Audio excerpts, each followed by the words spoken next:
is deriving the best out of you, that is also a learning. So I think it's like a journey, you know, it's a never ending journey. अब actor की तरह अभी ऐसे कह नहीं सकते कि बहुत फिल्में कर ली हैं या नहीं करी हैं, ऐसा कुछ नहीं है अभी. When I look at Mr. Anil Kapoor और अभी हाल ही में 80वां जन्मदिन, you know, everybody knows what I'm talking about. अभी देखिए कि इन लोगों को कैसा लगता होगा, इन्होंने इतना इतना काम किया है ना, और रोज़ इतना enthusiastically अप्रोच करते हैं काम को. तो आई थिंक कोई भी जर्नी हो, चाहे वो फिल्म चल जाए चाहे ना चले, चाहे मीडियोकर हो, आदमी को यही कोशिश करनी चाहिए कि भाई जो भी कैप्टन तो मेरा डायरेक्टर ही होता है हमेशा, यही रहे हैं हेमंत जी. तो जैसा जैसा ये कहते गए, जो इनकी विजन है, जो भी इनकी विजन होगी, उसको मुझे अपने बेस्ट वे में करना है. और यदि अगर वो कंट्रीब्यूशन मेरा ये है कि इनकी विजन से थोड़ा और अच्छा हो जाता है, तो मुझे ऐसा लगा कि मुझे इसमें, क्योंकि सरदार प्ले कर रहा था, तो एक मैं नॉर्थ से हूँ, पंजाबी हूँ, तो मुझे लग रहा था कि इनके ना एक पगड़ी होती है पटियाला शाही, तो जो पगड़ी बांधने वाला था फॉर इंस्टेंस, वो कुछ और बांधना चाह रहा था, मगर जिस तरह का वो दलजीत सिंह है रोबदार टाइप, तो उसमें हमने वो पगड़ी का इस्तेमाल किया फॉर एग्जाम्पल. इट्स ज़्यादा उसको आप नोट नहीं करेंगे एज ऑडियंसेस, बट एक ओवरऑल एक दाढ़ी रेल है उसमें चिपकाई नहीं हुई है. फिर मतलब छोटी छोटी चीज़ें. अभी ये कामयाब होगा या नहीं होगा वो एफर्ट, वो मेरे हाथ में नहीं. वो फिल्म है eventually what ever it will find its own watermark. Sir के बारे में बात कर रहा हूँ कि सर से जब मैं मिला तो सर से जब बातें की, कहानी बताई, तो सर काम को लेकर इतने ईमानदार हैं, इतनी छोटी छोटी बातों पर ध्यान रखते हैं कि मुझे बहुत ही सपोर्ट मिला कि जो हम करना चाह रहे थे उसको और इन्होंने प्लस कर दिया सब चीज़ों से. जो इनका किरदार था, जो हम बात कर रहे थे, इनकी डिटेलिंग से इनको लगता होगा कि मैं कैसा मेरा बड़ा नहीं है, बट ठीक है, लेकिन जो आपकी, लेकिन सर क्या बात है ना, अपीयरेंस बड़ा छोटा नहीं होता, अहम कितना आपका महत्वपूर्ण किरदार है वो होता है बड़ा, तो वो है. और सर ने इतनी छोटी चीजों पर इतना ध्यान रखा. इवन जो भी काम कर रहे हैं, जो भी एक डायलॉग भी बोल रहे हैं, सारी चीजें, तो काफी एक प्लस मिला और काफी अच्छा लगा काम करके. वो सर की हम एक ही लाइन में समझ गए. सबसे पहले मैं आपको प्रणाम करता हूं और इस फिल्म से जुड़े हुए हर मनुष्य को बहुत बहुत शुभकामनाएं हैं मेरी. और ये मैं बताना चाहता हूं कि दुनिया बदल रही है भैया, सोशल थ्रेड्स बदल रहे हैं, सोचने का तरीका बदल रहा है मनुष्य का, टेक्नोलॉजीज बदल रही हैं, फिल्मों का भी दायित्व बढ़ रहा है क्योंकि बहुत होशियार हो गए हैं फिल्म देखने वाले. तो अब जिम्मेदारी आ गई है कि आप ऐसे कूड़ा करकट पे पैसे मत लगाइए, कुछ ऐसा दीजिए जिसमें तथ्य हो, थोड़ा सत्य हो, और अपने कृत्यों से, अपने सत्यों से मनुष्य जाना जाए. तो हम बहुत सारी फिल्मों के गाने गाते रहते हैं, लेकिन कभी कभी कुछ ऐसे लोग आते हैं जो बहुत मेहनत करके ऊपर आए हैं और उनका सपना कोई एक ये फिल्म बनकर आ रही है, तो जब वो बताते हैं अपनी थोड़ी सी कहानी और फिल्म का बारे में, तो तब हम निर्णय लेते हैं कि हाँ गा देना चाहिए. और मुझे लगता है कि दुनिया में मनोरंजन तो है ये फिल्म दुनिया, लेकिन मनोरंजन के साथ साथ एक सीख भी होती है. यदि आप पहली ही फिल्म देखें भारत की, तो पहली फिल्म भले वो ऐतिहासिक थी, जो हरिश्चंद्र जी वाली थी, लेकिन उसमें भी एक सीख थी. अब सीख वाली फिल्में जब आती हैं तो हम बहुत एक्साइट होकर उसमें गाने गाते हैं. तो इसका भी एक गाना ऐसा ही है कि हौसलों को कभी भी हल्का पड़ने नहीं देना चाहिए. मनुष्य जो है विषमताओं से ही कुछ आगे बढ़ता है, वरना इजीली आपको अगर आसानी से मैं आज का आईफोन 13 या 14 जो भी है वो दे दूं, पकड़ा दूं आराम से, तो आप 2 दिन में, मान लीजिए घर पे जाके आपको आपका परिचित बता दे कोई कि नहीं आईफोन 15 तो अगले महीने आ रहा है, तो आप धेले की वैल्यू नहीं करेंगे क्योंकि फ्री में मिल गया. लेकिन पापड़ बेल के यदि आप आईफोन 6 लें, पापड़ बेल के, तो आप ऐसे संजो के रखेंगे कि ये मेरी मेहनत की कमाई से आया है, आईफोन 6 मेरे लिए लेटेस्ट फोन है. तो ये वाली अगर वैल्यूज भी ऐड करें हमारी आर्टिस्टिक एबिलिटीज, तो मुझे लगता है वो हमारा ज्यादा बड़ा कर्तव्य भी हो जाता है. इसलिए हमने ये गाया गाना. सर से कोई लिए नहीं गया, ये बिल्कुल रियल स्टोरी है और हम लोगों को काफ़ी वक्त लगा इसको कंप्लीट करने में, क्योंकि हम हमेशा से बचते रहे कि किसी फिल्म से कहीं से कुछ चीज़ों को ले लें या फिर, क्योंकि देखिए रियल स्टोरी होता है लगभग हर चीज़ कहीं ना कहीं से तो आपको मिलेगी, दुनिया की जितनी कहानियाँ कहीं ना कहीं से अटैच होती है। लेकिन जब कहानी बताई गई, जब कहानी को डिटेल किया गया, संजय जैन जी की स्टोरी थी, उनको जब हमने सुना तो उनको हमेशा यही ध्यान रखा कि ये कहीं से कुछ मैच नहीं हो, बट फिर भी मैच तो हो ही जाता है क्योंकि इतना काम होता है, कहानियाँ एक लिमिटेशन होता है, एक आपका विजन। और जहाँ तक एक फैमिली फिल्म है तो इमोशंस जो होते हैं ना वो बहुत ही फिक्स होते हैं। आप के जितने रिलेशन में इमोशंस है लगभग आपको कहीं ना कहीं से कोई ना कोई मैच करता मिलेगा। और आपको ये भी लगे, आप जब ये फिल्म देखोगे 4 नवंबर 2022 को ये फिल्म जब देखोगे तो आपको लगेगा कि आपकी ज़िंदगी से कहीं ना कहीं से कोई ना कोई किरदार अटैच हो रहा है। भले पूरे किरदार नहीं, लेकिन कोई ना कोई किरदार आपके ज़िंदगी में कभी ना कभी ऐसा वक्त आया होगा, सिचुएशन आया होगा जहाँ से आपको मैच करता हुआ दिखेगा। तो हमारा सिनेमा बनाने का उद्देश्य भी यही है कि अगर ये फिल्में देख कर, ये अपनी जो फिल्म धूप छाँव देख कर अगर आप 5-10 लोगों को भी ये फील होगा कि यार हमारे साथ ज़िंदगी में ये चीज़ें हुआ है और ये ऐसा है, तो बस हमारे जो एफर्ट है, जो हमारी कोशिश है, वो समझेंगे हम कामयाब हो गए। Hi, sir. How are you? Sir. Good to see you. I think मुझे ऐसा लगता है कि कोई भी कोशिश हो ना उसमें रिस्क होता है, कोई भी हो, मतलब तो नेचुरली रिस्क तो है ही भाई, क्योंकि किसी भी क्रिएटिविटी में रिस्क ये है कि वो क्रिएटिविटी एक आदमी को आती है और वो उसको फिर, जैसे इनका अगर मैं सोचूं तो एक कहानी के रूप में वो आया होगा, फिर वो स्क्रीन प्ले बना होगा, फिर वो उन्होंने सोचा होगा कि भाई किस किस को कास्ट करना है या जो भी है, और फिर वो इवेंचुअली जाके एक प्रोडक्ट बनता है, फिर लोग बहुत ही इजीली उसे या तो रफा दफा कर देते हैं या पसंद कर लेते हैं, but that is the nature of the business, है ना। सो उसमें ये ऐसा काम ही, ऐसा कार्य ही है, तो मुझे नहीं लगता कि इनको, आई मीन ये कोई 20 साल के बच्चे तो है नहीं कि भाई, तो I think that's fine, that's fine, anything has an element of risk.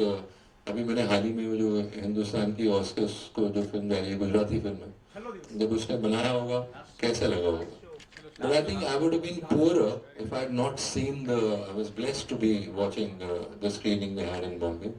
और मुझे ये बात की बड़ी खुशी है कि वो लड़का जो है, जो प्रोड्यूसर है, वो मेरी बहुत ही क्लोज फ्रेंड छाया और निर्मल का बेटा है, यू नो। तो मुझे वो लगा कि मतलब you know it just took me through a whole journey of emotions, you know. खुशियाँ भी दी उसने, बहुत रुलाया भी, मज़ा आ गया, मतलब यू नो।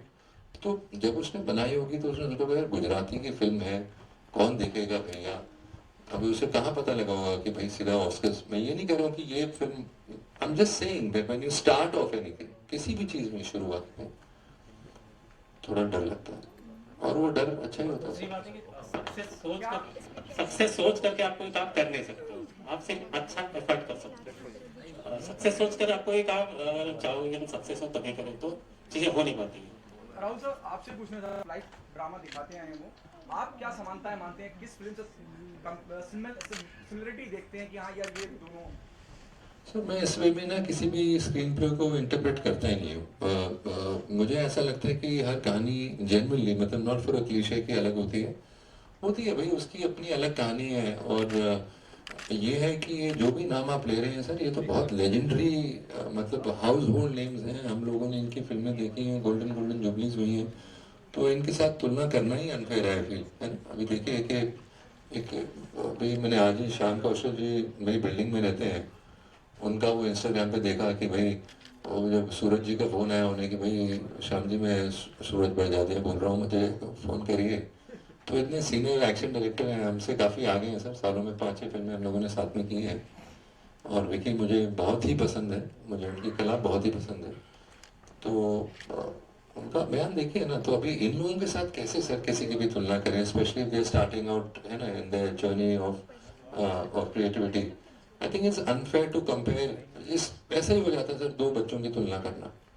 अभी किसी भी माँ को पूछोगे उसे लगेगा यार उसका बच्चा तो कमाल का है, चाहे वो सूरदास हो, दोनों आके ना हो।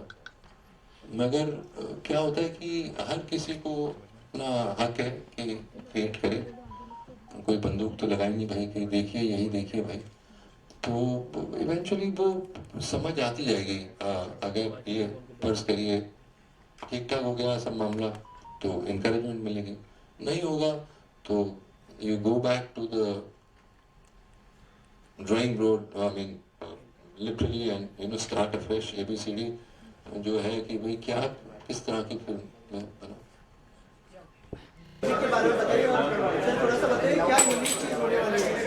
अच्छा, टू बी वेरी ऑनेस्ट, मुझे फिल्म के बारे में कुछ ज़्यादा पता नहीं है। क्योंकि आप सब जानते हैं कि हम ज़्यादा पता करना नहीं चाहते। फिल्म जो होती है एक बहुत ही प्यारा विस्मय होती है, कौतूहल होती है, एक सरप्राइज़ होती है। उस सरप्राइज़ को बने रहने देना चाहते हैं हम। कभी पूछते भी नहीं, बस इतना पूछते हैं कि भैया किस सब्जेक्ट पर है और कौन इसमें कार्यकर्ता हैं जो पात्रता निभा रहे हैं, और क्या इसका शीर्षक है और क्या इसका सब तरीका है। दूसरे, फिल्म के साथ साथ हम सोचते हैं कि स्टोरी में कोई संदेश भी हो, कोई अच्छी बात हो, मनोरंजन के साथ साथ कोई सीख भी हो। क्योंकि समाज में जब भी आप कोई कृति, जब भी कोई क्रिएटिविटी छोड़ते हैं तो वो एक तरह से अमर रह जाती है, वो हमेशा के लिए एक कोई चीज़ बन जाती है। तो जितनी हो सके वो मीनिंगफुल हो, तो यही सोच के हमने ये गाना गाया। जी जी। थोड़ा बहुत अगर कुछ गुनगुनाए तो भी चांस है, जो गीत आपने दी है इस फिल्म। देखिए, मैंने गाना भी आज ही मंगाया इनसे। जब इनका ये रिक्वेस्ट आया तो मैंने पूछा, भैया मैंने गाना गाया है तो कौन सा गाया, भेजो ज़रा। क्योंकि इतने गा रहे हैं कि हर दिन कहीं ना कहीं गाया रहे हैं। तो हुआ क्या कि इन्होंने गाना भेजा। तो गाने के बोल प्यारे हैं कि हौसलों को कभी भी हल्का पड़ने नहीं देना चाहिए। इंसान के ऊपर चुनौतियां तो आएंगी ही आएंगी, तो जज्बा जज्बा तेरा जज्बा, हम सब का जज्बा ही तो है। देखिए कितने सारे कैमरा मैन यहाँ पे खड़े हैं प्यारे से, कितने सारे मीडिया के लोग, ये हौसला और जज्बा ही तो है। वरना यहाँ की चुनौतियाँ कम है क्या? मुंबई में रहना भर कितना मुश्किल होता है जी, लेकिन सब लोग डटे हुए हैं, सबने मेहनत से अपनी अपनी जगह बनाई है। तो ये जज्बा है, इस जज्बे को सलाम करता हुआ ये गाना है और हमने गाया। सर पिछले 2 साल से हम देख रहे हैं जिस तरीके से सब सिचुएशन था, सब फेस्टिव सीजन हम नहीं मना पा रहे थे, लेकिन इस साल दिवाली सभी के लिए बहुत अच्छी है। सभी को क्या दिवाली की विशेष देना चाहिए? मैं सभी भारतवासियों को और विश्ववासियों को दीपावली की इसलिए शुभकामनाएं देना चाहता हूं क्योंकि इन पिछले 2 वर्षों में सभी को एक बात तो प्रकृति ने सिखा दी है कि अपनी परवाह करो। जो अंग्रेजी में हम कहते हैं प्लीज टेक केयर।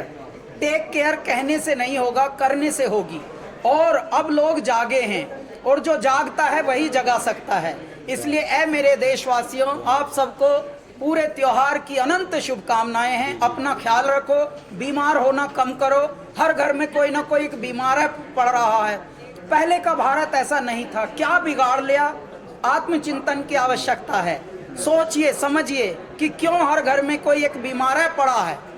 तो इस तरह से आप यदि स्वयं का अपना ध्यान रखेंगे तो आप स्वस्थ होंगे। आप स्वस्थ होंगे तो मेरा भारत स्वस्थ होगा। बने रहो। Thank you. बोलूँ तो इसके लिए मुझे इतना ज़्यादा प्रिपरेशन नहीं करना पड़ा क्योंकि मैं एक पंजाबी फैमिली से हूँ। पंजाबी मेरी बहुत अच्छी है और जो मैं रिवील नहीं कर पा रहा हूँ अभी कि वो जो दौर है जिस फिल्म के अंदर, वो मैंने स्कूल में देखा था। वो पीरियड हम लोगों की छुट्टी हो गई थी, मतलब कई दिनों के लिए, मगर वजह संगीन थी, बहुत संगीन थी। तो खाली अगर मैं बोलूँ प्रिपरेशन तो खाली दाढ़ी हो गई थी 100%। बाकी लहजा और पंजाबी मुझे तो अभी भी लग रहा है कि और पंजाबी बोलनी चाहिए थी, ऐसा लग रहा है। जैसे इन दिनों बहुत सारी फिल्में बन रही है लेकिन फैमिली फिल्मों की थोड़ी कमी है। हमने देखा जैसे किसी का भी दौर आ गया, बहुत सारी फिल्में भी बन रही है लेकिन फैमिली फिल्में बहुत कम बन रही है। उसके पीछे का क्या रीज़न है? सर अब ये रीज़न तो मैं कैसे बता सकता हूँ कि कम क्यों बन रही है एक किस्म की फिल्म, क्योंकि इवेंचुअली आई थिंक जो भी बनता है ना वो ऑडियंसेस डिक्टेट करती है ना। वो किसी की क्रिएटिविटी है, डेफिनेटली हर कोई अलग अलग सोच सकता है, मगर जो भी एक दौर आता है, मुझे याद है कि एक जैसे हमारे हीरो तो बच्चन साहब ही हैं या धर्म जी हैं, तो जब इन लोगों का मतलब हम लोग देखते थे एक किस्म की एक फिल्म आती थी जो कि एक out and out entertaining film होती थी। अभी when I look at it as an audience today, जो मैं किस किस्म का पसंद करता हूँ, मुझे बड़ा रियल किस्म की चीज़ें बहुत देखना पसंद है। तो ये ज़रूरी नहीं कि मैं उनके अंदर हूँ, मतलब काम करना चाहूँगा, मगर अभी फ़िलहाल ऐसा कोई मौका नहीं मिल रहा। मगर जो खुशबू है अभी, मतलब एवरीथिंग इज चेंज ना, द वर्ल्ड इज चेंज। अभी internet is there, social media is there, everything you can upload from your phone. So naturally जो माहौल भी है उसी किस्म का है, मतलब लोगों को इतना ज़्यादा एक्सपोजर है, world is become very small. So जो ऑडियंसेस इस वक्त चाह रही हैं, जिस किस्म का सॉफ्टवेयर देख रही हैं, क्योंकि it's all each channel there, be it Netflix, be it Amazon, be it Zee, be it any channel ना, उसका इलेक्ट्रॉनिक फीडबैक इतना क्लियर आता है कि यार हमारा व्यूअर इस किस्म का है, तो उस किस्म की क्रिएटिविटी। राहुल सर, क्या मानते हैं ऑडियंस बदल गई है? For example recently we saw Raksha Bandhan, you know where we have biggest star from India, Akshay Kumar sahab, और it was a family drama, लेकिन वो भी कमर्शियली उतनी कामयाब फिल्म नहीं रही। सर मैंने देखी नहीं है रक्षाबंधन, तो it will again be a very unfair comment, you know, I don't want to say anything कि ऐसे ही मतलब उठा के बोल दिया, मगर मैं यही कहूँगा कि ऐसा कुछ भी नहीं है कि कोई कोशिश नहीं करता है, और बदल गई है मतलब कि ऑडियंसेस तो हमेशा से बदलती ही रही हैं, मतलब that is the nature of the world, that is the nature of society. मतलब अगर सोसाइटी एक ही तरीके से रहे और एक ही किस्म में जकड़ी जाए, तो जो आज हम लोगों ने कपड़े भी पहने हैं ये भी किसी और ज़माने के होंगे, तो वो तो चेंज होता ही रहता है सर, मतलब वो नेचुरली जो बदलाव है, it's like eating the same food every day. खाना ही कितना बदल गया, आई थिंक खाने के प्रति अवेयरनेस कितनी हो गई है। सो आई थिंक इस बेसिकली जो एक्सपोजर है, जो भी लॉकडाउन के दौरान बहुत लोगों को बहुत किस्म का काम देखने को मिला, क्योंकि उस वक्त सब फुर्सत से था, डरे हुए थे, तो उस वक्त बहुत सारे लोगों ने इसमें रिस्पेक्ट लिया entertainment. What do you think, the last question from my end, what do you think, if apart from the other film which is based on family drama, what is the special, what is so special about the film? About a family drama? Yes. See, as long as families are there, family drama will always be special. As long as it is made nicely, है ना, simple है। मतलब family drama तो एक बहुत बड़ी चीज़ होती है, मतलब it's just too large to just say generally, it's too general, but I feel कि कोई भी फैमिली ड्रामा अगर, क्योंकि अंदर से सब लोग यही चाहते हैं कि आप किसी भाई बहन से पूछें या किसी भी जो बदलाव आते हैं एक फैमिली में, जैसे जैसे प्रोग्रेस होती है, अगर आप किसी के साथ बड़े हुए हैं तो नेचुरली आप चाहते हैं जब आप लोगों की शादियाँ हो जाती हैं, उनके बच्चे हो जाते हैं, then still you know the family stays together. I mean this is everyone's from the inside, at least for me, I mean I like you know a larger family, but वो practically हो पाता है नहीं ये कह नहीं सकते। मैं बम्बई रहता हूँ, मेरी माँ दिल्ली रहती हैं, तो वो हालात तो अंदर से family dramas as long as they touch you, as long as the story is in a way कि आपके किसी कॉर्ड को टच करती है, महसूस करते हैं लोग उसको, they will be evergreen. Rahul sir, एक सवाल आपसे है, आपकी हाल फिलहाल में एक फिल्म आने वाली है कब्जा, कन्नड़ा फिल्म, अगर मैं गलत नहीं हूँ तो उसके टीज़र काफ़ी अच्छा रिस्पांस मिला है, निमा उपेंद्र जी है उसमें, किच्चा सुदीप है, बादशाह, उसके बारे में अगर कुछ बता सके आप।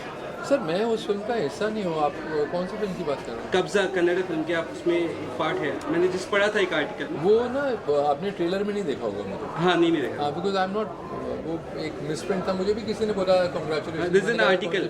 अच्छा, तो मैं नहीं, you are not in that. अच्छा अच्छा अच्छा, ठीक है, डन। मैं बहुत सारे किरदार आपने निभाए हैं, specially people from the negative किरदार बहुत पसंद किया है, लेकिन आपसे जानना चाहेंगे ऐसा कोई किरदार जो आपने अब तक नहीं निभाया और निभाना पसंद करते हैं? सर मैं तो हर किस्म का किरदार करना चाहूँगा। I mean definitely I feel जब हम लोग कर भी रहे थे, इस पर कार्य कर रहे थे कि भैया कल को जाके कलाकार बनना है और काम चाहिए हमें। अनफॉर्चुनेटली वो 2000 का जो समय था, 2000 अर्ली 2000s का, वो एक बहुत ही रिस्ट्रिक्टिव दौर था इन टर्म्स ऑफ कि अगर कोई एक विलन की भूमिका में आ गया या एंटी हीरो की भूमिका, तो फिर वो छाप पड़ जाती थी, स्पेशली अगर वो सक्सेसफुल है। तो एक तरीके से टू थैंक गॉड कि आप 20 साल बाद लाइन के अंदर है। इन दी अदर वे कहीं कहीं डेफिनेटली ऐसा लगता है यार कि I wish that you know more positive roles are written for me. एक नॉर्मल जो मतलब एक अच्छाइयाँ होती हैं एक इंसान में, जो हर किसी में थोड़ी बहुत होती हैं अच्छाइयाँ, थोड़ी बहुत बुराइयाँ भी होती हैं, तो जो आपका अच्छा साइड है उसको टोटली और यू नो इस तरह की कोई अर्दी फिल्म का मैं हिस्सा बन सकता, बहुत अच्छा होता है। राहुल जी, ज़्यादा से दिवाली की शुभकामनाएं, और दिवाली कैसे सेलिब्रेशन रहेगा? सर सबको जनरल देना है। जी जी कहूँ, बस आप सबको दिवाली की बहुत बहुत शुभकामनाएं। और इस साल की जो 24 तारीख है मेरे लिए बहुत ही अजीज़ है, बहुत ही अहम है। इस 24 को मेरी जो पार्टनर है मुग्धा गोडसे, वो एक सारी लेबल लॉन्च कर रही हैं, तो आप लोगों को मेरी तरफ से एक निमंत्रण है, please come to the JW Marriott booking 24। हम आपको वहीं मिलेंगे, आपके स्वागत। सर बेसिकली आपकी पोस्टर में राहुल सर लाइन दी है लेकिन ट्रेलर में उनका कुछ सीन है ही नहीं, ऐसा क्यों? वो फिल्म देखने के बाद पता चला।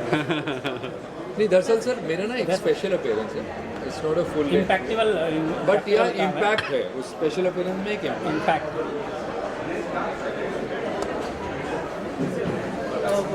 कैप्टन ऑफ द शिप से जानना चाहूँगा सर, बिल्कुल सर, थोड़ा सा अगर फिल्म के बारे में आपके पॉइंट ऑफ व्यू से अगर हमारी ऑडियंस को पता है, जैसे मैंने अंदर भी कहा कि बहुत सारे रेफरेंसेस फिल्म के अंदर हमने देखे फैमिली फिल्म के, सर क्या कहना चाहेंगे फिल्म के बारे में अगर थोड़ा सा? फिल्म के बारे में यही कहना चाहूँगा कि साफ़ सुथरी पारिवारिक फिल्म है। सिनेमा हॉल में जाकर आपको एक ऐसा फील होगा कि फिल्म जो है एक जो आजकल के दौर में जो फिल्में चल रही है उससे बिल्कुल अलग है, और दो भाइयों की कहानी है, उनके बीच का प्यार है, फैमिली के बीच की बॉन्डिंग की कहानी है, दैट्स ऑल। और फुल एंटरटेनमेंट है, आप देखें हीरोइज्म भी मिलेगा, एक्शन भी मिलेगा, सब कुछ मिलेगा। प्रोड्यूसर साहब आपसे जानना चाहूँगा कि किस तरह की फिल्मों को बैक करना कितना जरूरी है, जैसे मैंने पहले भी मेंशन किया फैमिली फिल्में थोड़ी कम बन रही है, एज ए प्रोड्यूसर क्या कहना चाहेंगे कि आप थोड़ा प्रोसेस का फिल्म करने के बाद? तो फैमिली फिल्म्स के साथ मैं ज़्यादा रिलेट कर पाता हूँ, और इसके बैक भी इसलिए कंटेंट बहुत अच्छा था, कंटेंट बहुत अच्छा था और इसीलिए इस चीज़ को बैक भी किया। और स्टोरी ऐसी है कि आपको बहुत अच्छा देखने को मिलेगा भी, और पूरा मिशन बहुत अच्छा मिल के आया है। तो आप 4 नवंबर को जाइए, मूवी देखिए सिनेमाघर में। अभिषेक जी, अगर आपके किरदार के बारे में बताएं, जैसे सर से कहा कि बहुत सारे परफॉर्मेंसेस हैं, आपकी फेवरेट फैमिली फिल्म कौन सी है, और क्या आपने कोई रेफरेंस लिया अपने किरदार के लिए, क्या क्या तैयारी किया? मुझे ऐसा कोई रेफरेंस नहीं लिया मैंने, और मेरी फेवरेट फिल्म फैमिली फिल्म मैंने प्यार किया हो सकती है, क्योंकि मैंने प्यार किया मैं फ्रेंडशिप, लव, परिवार के हर एक रिश्ता, आई डोंट नो, बचपन में शायद वही मुझे याद है। तो ऐसा कोई प्रिपरेशन नहीं किया था, मेरे लिए बहुत सरल था, क्योंकि ये कहानी एक परिवार की कहानी है, माँ बाप, भाई बहन, भाभी, आई थिंक हम सब ने वो रिश्ते जिए हैं कहीं ना कहीं, हम सब उससे गुजरते हैं, तो उसमें ऐसा कुछ प्रिपरेशन करने की ज़रूरत नहीं थी। पर मेरा जो मेन प्रयास था एज एन एक्टर कि मैं जो बोल रहा हूँ, जो मैं महसूस कर रहा हूँ, वो मैं दिल से करूँ, वो मैं दे पाऊँ। कितना कनेक्ट करेंगे, जैसे दो भाइयों की कहानी बहुत सारी फैमिलीज होती है, कितना कनेक्ट करेंगे ऑडियंस आपके किरदार से? पर्सनली मुझे ऐसा लगता है कि वो हर एक चीज़ से कनेक्ट कर पाएगी, क्योंकि बहुत खूबसूरती से मेरे डायरेक्टर ने उसको पिरोया है। कहानी बहुत सुंदर है, और कहानी में हर एक किरदार ने बहुत सुंदरता के साथ उस भूमिका को निभाया है। बहुत सारे एक्टर्स हैं इसमें, कोई ऐसा नहीं है कि मैं ही कुछ हूँ या राहुल सर ने ही अकेला किया है या उन्होंने अकेला किया है। ये कहानी में जितने भी किरदार हैं, जो भाभी हैं मेरी, वो समीक्षा जी ने प्ले किया, वो यहाँ है नहीं शायद, ये मेरे पार्टनर का रोल इन्होंने प्ले किया, ये मेरे ब्रदर का रोल प्ले कर रहे हैं। तो सबने अपनी भूमिका को जस्टिफाई किया है और पूरी ईमानदारी से मेहनत की है। तो जब सब लोग इतनी ईमानदारी से मेहनत करते हैं और सच्चाई से काम करते हैं, तो 1000% मतलब वो ऑडियंस उस चीज़ से जुड़ेगी, उसको वो चीज़ पसंद आएगी। बॉक्स ऑफिस सक्सेस एक अलग मैटर है मुझे लगता है।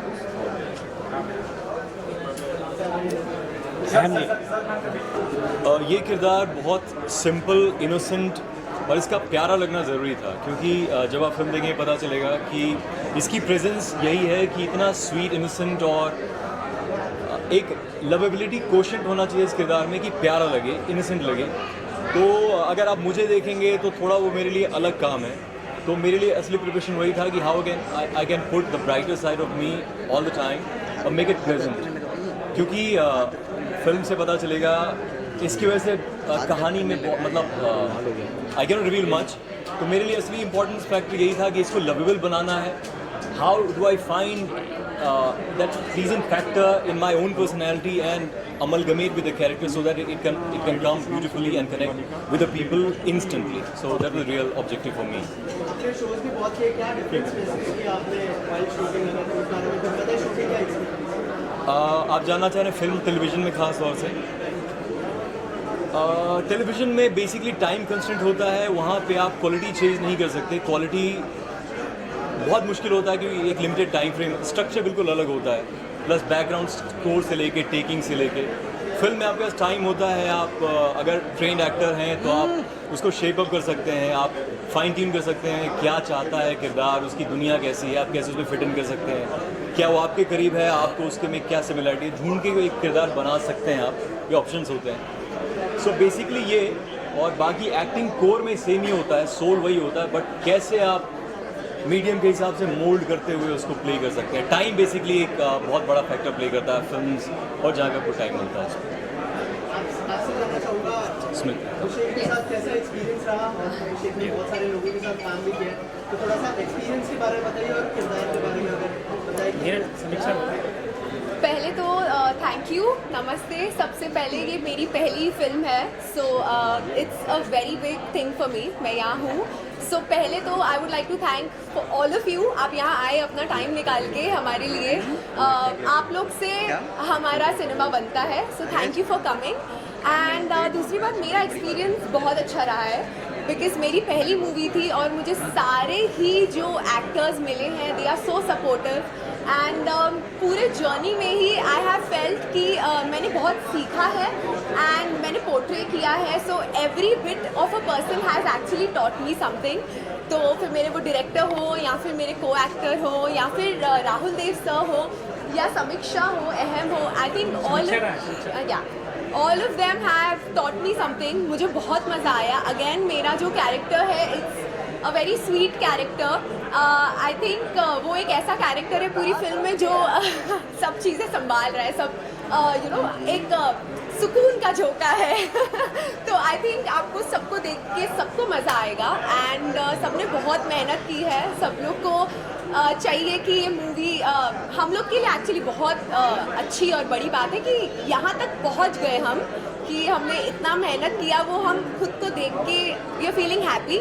आगे जो भी होगा इट्स ऑल डेस्टिनी एंड मेहनत सबने की है। तो आई थिंक आप बस देखिए, प्यार दीजिए। I think that's enough for us for now. And बाकी हमें सब में बहुत मज़ा आया। सर आपसे जानना चाहूँगा कि कितने थिएटर्स में रिलीज का प्लान कर रहे हैं आप लोग, अगर इस बारे में कुछ बताएं, कितने सिटीज़ में? जैसा का अंदाज कहा था हम लोगों ने 300 थिएटर्स में जाएगा ये मूवी अभी। और बाकी आपका नेक्स्ट क्वेश्चन क्या है? क्या यूएसपी होगी फिल्म की? जो यूएसपी आई थिंक गाने बहुत अच्छे हैं हमारी मूवी की, स्टोरी बहुत अच्छी है, कंटेंट बहुत अच्छा है, इसीलिए ये चीज़ बैक भी करी हमने।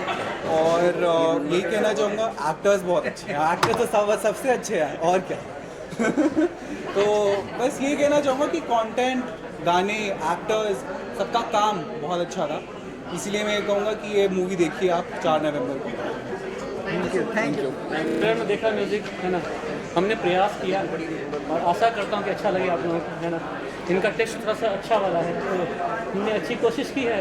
बाकी रिजल्ट आप लोगों के हाथ में देखेंगे, अच्छा रहेगा। हमने देखा कि गाना कैलाश जी का भी है। हाँ, कैसा एक्सपीरियंस रहा कैलाश जी बड़े ही कोऑपरेटिव नेचर के हैं। और जब मैंने कॉल किया तो पूरा गाना भेजो, गाना भेजने के बाद मुझे अच्छा लगा सुनने में। पहले गाना सुनूंगा, मुझे अच्छा लगेगा, कंपोजिशन उसके बाद में गाऊंगा। उसका गाया ना, जाहिर बात उनको अच्छा लगा है ना। तो ऐसा अच्छा गाना, बहुत प्यारा गाना है और एनर्जेटिक गाना है।